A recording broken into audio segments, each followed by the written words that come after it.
So let me just pop a couple things in the chat real quick, and I'll be right there.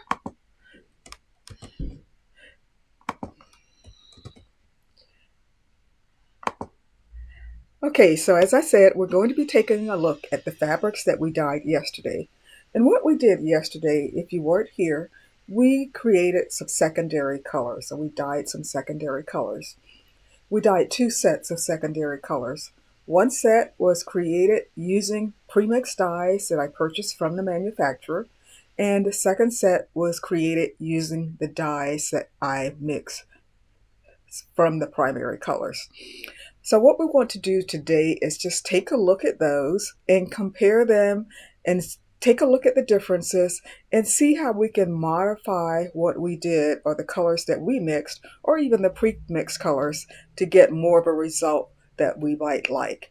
So let me switch to the overhead camera, and today's session is probably going to be very short. There's no dyeing. I already pre-rinsed these, or actually I rinsed them out this morning, and I rinsed them by hand, and then I rinsed them in the washing machine and dried them and pressed them. So so we're not going to be doing any rinsing today during the live stream because that's already been done. So I'm going to switch to the overhead camera and we can take a look at what we have here. So these are the greens that we worked with yesterday. And this one, the lighter one, was dyed using a pre-mixed color from the manufacturer. And this color was called Emerald. The manufacturer that I purchased my dyes from is called Pro Chemical and Dye, and they're on the East Coast. So this is their Emerald, and it's not sold as a secondary color. They actually don't have a green that they sell as a secondary color. And just going by the chart online, I picked this color, but I don't think it really works that well as a secondary color. It's too blue in my opinion. Now this one, the one here on my right, your left, is the color that we mixed using our primary colors from last week. So this was mixed using sun yellow and mixing blue. And it did a couple things that I expected it to do. And when you're working with colors that you mix, sometimes once the dyes are setting to the fabric, some colors will set faster and they might bleed out. And you can see how the yellow did some bleeding out, which was totally expected. I think this could be just a little brighter to be a secondary green. And there's two ways I might go about doing that. When I mix this, I use 2 parts yellow to 1 part blue. Now I might even bump up that yellow to 2.5 parts and then maybe 1.5 part blue, or I might add a touch of turquoise dye to brighten this up a little bit. To me, it's a little dull for a secondary green, but it's much better than this one, way better than this one. This one did not hit the mark at all. But if I wanted to, I could come back and take this premix color and modify it too. I could add some yellow to the mix to counteract this blueness that's going on. And I think that's about the only thing I would do to it. I don't think I would add a different yellow. I would stick with the sun yellow because that's the bright yellow. If I add like golden yellow or tangerine, that's too warm and it would dull this down. So these are the greens. I don't think either one of them works as they are as a secondary color, but I think they could be modified. And that's something we might want to explore during another session of our live stream. So I'll put these aside. Oh, and I want to show you something else.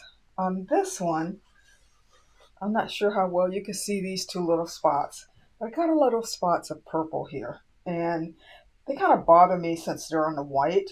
And what I would do is take maybe a Q-tip with some bleach and just go back over those spots to try to get those out. I think they're a little disturbing. That's what happens when you have to do everything in one spot. In my previous studio, I had dedicated areas that I could work in. So I'll set this one aside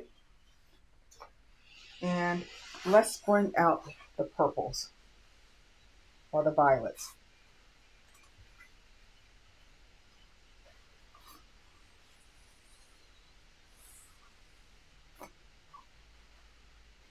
Oh, and I didn't talk about the items that we used for clamping for the resist.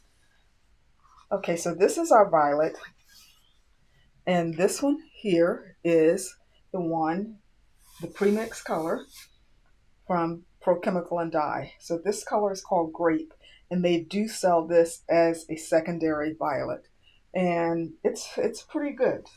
Okay, you're not probably going to get much better than that. Now this is the color that we mixed yesterday, and this was mixed using mixing blue and a combination of strongest red and mixing red. And this is definitely way too blue. So there are a couple things I could do to this one to try to get it closer to this. And the first thing I would do is I would probably change my red and blues out totally.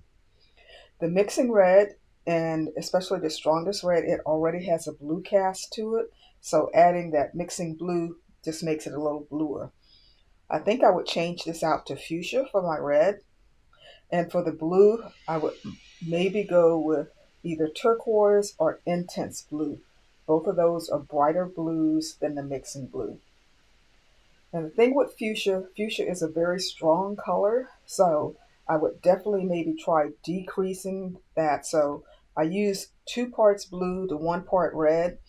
On the fuchsia, I would reduce that fuchsia just a little bit because it is so strong and it can easily overpower other colors.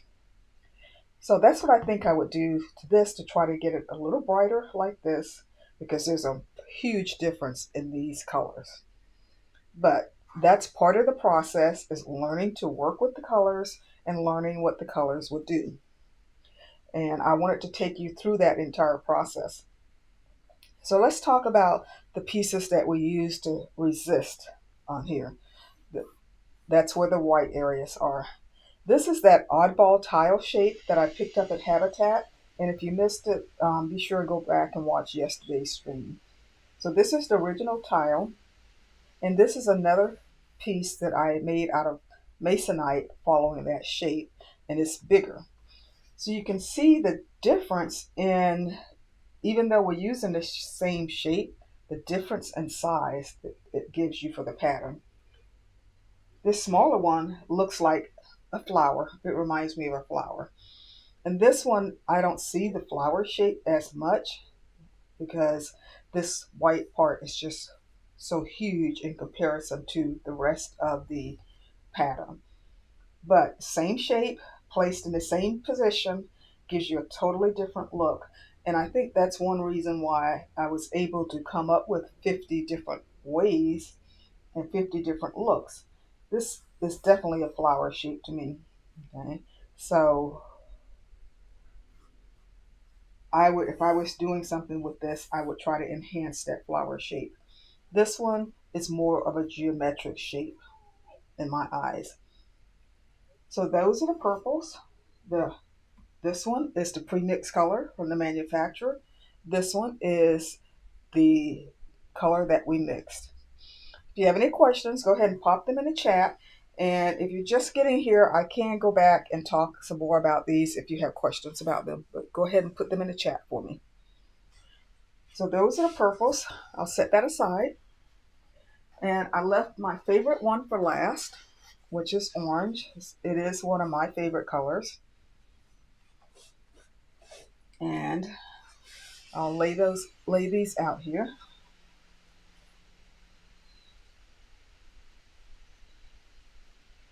And again, this one on your right is from the manufacturer. It's the premix color from the manufacturer. And it's called Strong Orange.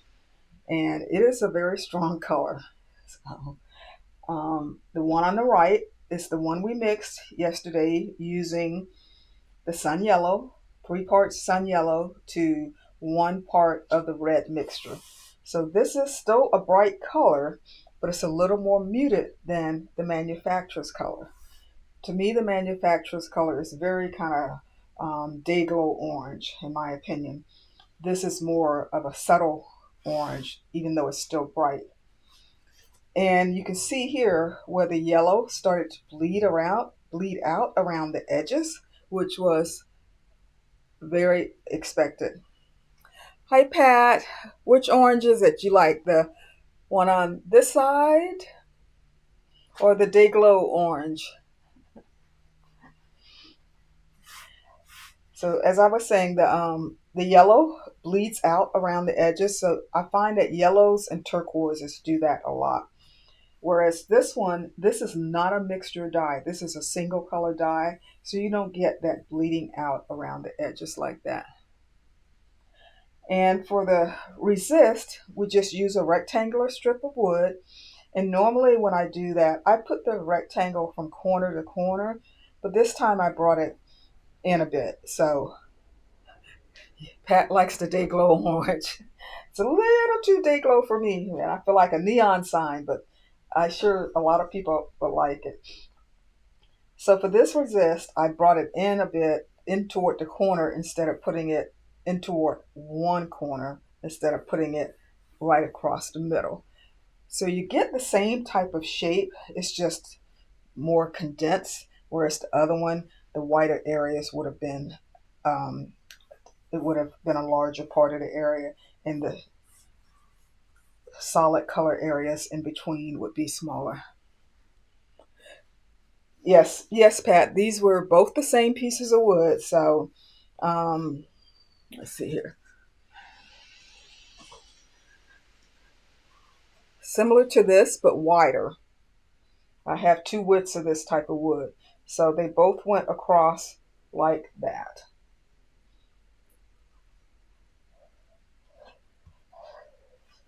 So as I was saying, this is a little too day glow for my taste, but if I wanted to use this, because it's a single color dye, it doesn't get this bleeding. And let's say I didn't like this bleeding out. And if I wanted to use this orange, I could tone it down a bit. And that's something we're going to talk about in a future stream, how to take colors and mute them just a bit or a lot if you want. So this one, if I wanted to brighten this one up a bit, let's say if I wanted to make this one more like this one, I could take and, so I used the yellow and the red. I could take and switch out my red to maybe something like scarlet, and that would brighten this up a bit and maybe shift it more toward this direction. So I could do that. And I could maybe even try fuchsia. But remember I said fuchsia is very strong and it can take over. So if I did use fuchsia to try to create an orange, I would definitely cut back on the proportions of the fuchsia compared to the yellow.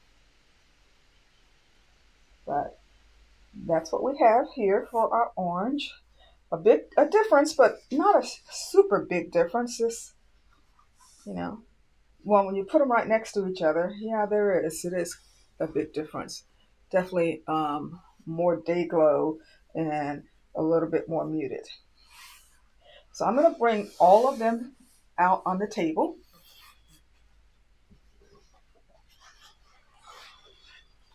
And we can hopefully see them all at the same time. I may have to fold them so we can get them all in the camera view.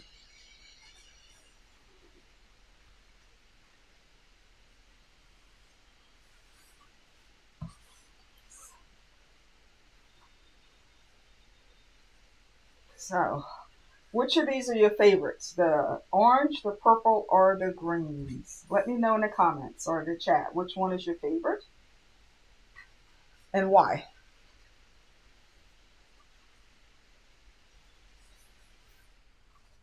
Okay, so those are the purple and the oranges. And let's bring the green pieces back. And while I have the green piece here, since I didn't talk about the resist shape, we can talk about that. So the resist shape was just a triangle of ceramic tile, and I usually will also put those from corner to corner, but I shifted it just a little bit, and what that does is it makes this area here in the middle, the solid color, larger. So here's the green.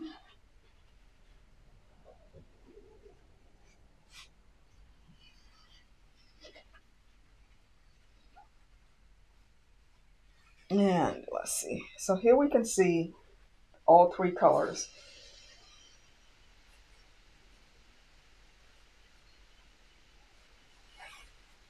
Put that so you can see more of this orange here. Okay, I'm getting fussy here. Okay, so greens. I'm not really happy with any of the greens, which isn't surprising because green is not necessarily one of my favorite colors. It's not a color that I hate, but it's not a color that I would use a lot unless I'm doing some nature inspired stuff. Orange is my favorite out of these because orange is one of my favorite colors. And Pat, purple is my least favorite color, but I also like the flower pattern of these. Okay. So hi, Ami. Let me know if I'm saying your name right, Ami.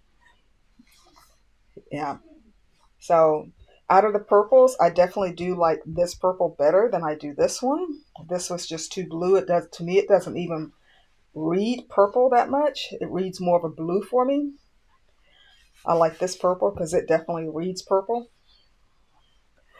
The orange,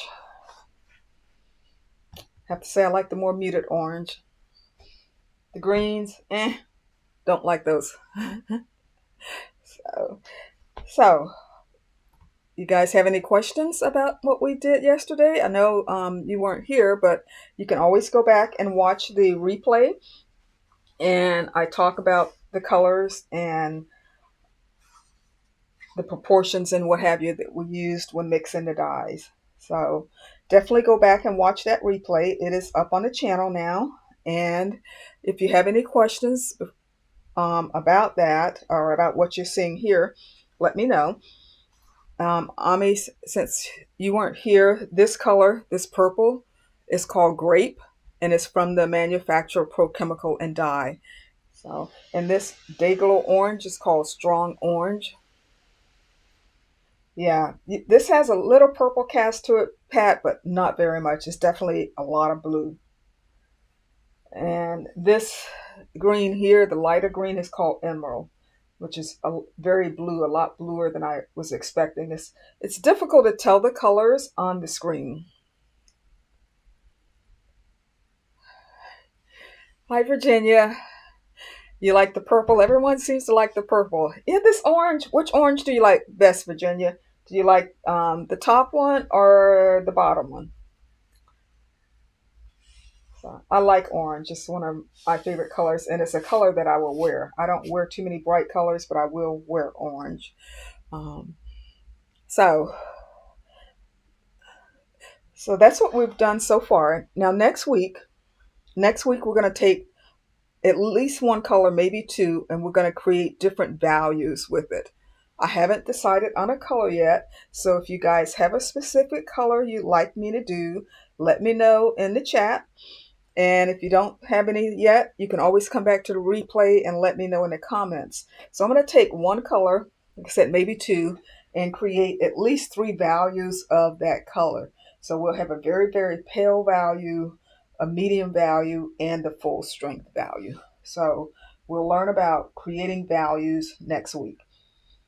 So let me know in the chat if you have a specific color, or come back in the comments later and let me know if you have a specific color that you want me to do, because it doesn't matter to me what color I use. The process is still the same, so we can do something different than what I would normally do.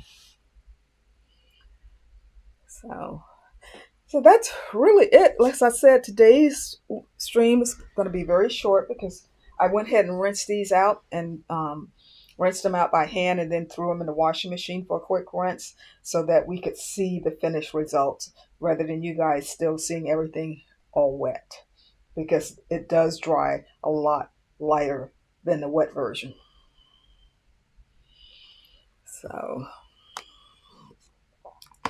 So that's about it. Virginia, you like the top orange? Okay.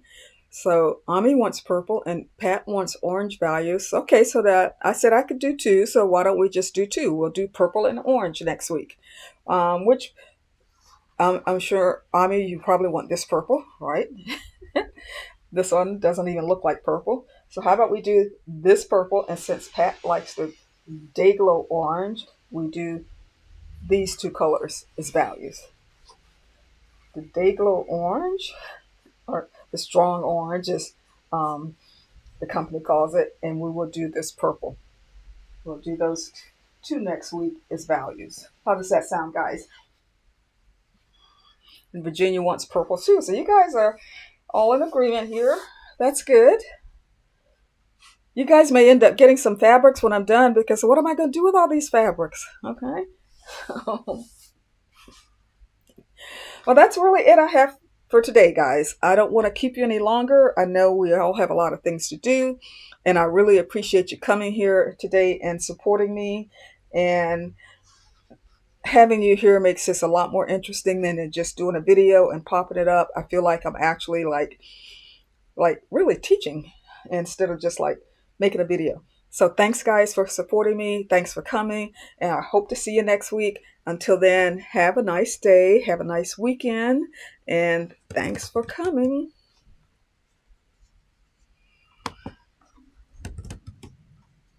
I'm going to go ahead and end the stream right now.